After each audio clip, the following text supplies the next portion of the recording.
गावांच्या नावाच्या इतिहासात आज पाहूया कोल्हापूरच्या नावाचा इतिहास। असं म्हणतात की कोल्हासूर नावाच्या राक्षसाचा वध करण्यासाठी लोकांनी महालक्ष्मीला साकडं घातलं। त्यानंतर 9 दिवसांच्या युद्धानंतर महालक्ष्मीनं कोल्हासुराचा पराभव केला आणि महालक्ष्मी कोल्हापुरात स्थायिक झाली। याच कोल्हासुराच्या नावावरून गावाचं नाव पडलं कोल्हापूर। पण ही झाली आख्यायिका। खरं तर इसवी सन 634 साली चालुक्य राजा कर्णदेव यानं कोल्हापुरातलं महालक्ष्मीचं मंदिर बांधलं। पण त्या अगोदर देखील कोल्हापूर, कोल्लगिरी, कोल्हादिगिरी अशी नावं इतिहासात आढळतात।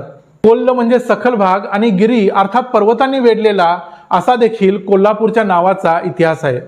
पूर्वीच्या काळी जे कोल्ल असा शब्द होता त्याचाच अपभ्रंश होऊन कोल्हा असा शब्द निर्माण झाला। ब्रह्मपुरी, उत्तरेश्वर, खोलखंडोबा, रंकाळा, पद्माळा आणि रावणेश्वर या 6 छोट्या पेठांच्या मध्ये येऊन बसली अंबाबाई आणि याच अंबाबाईच्या भोवतीनं निर्माण झालं ते आजचं कोल्हापूर।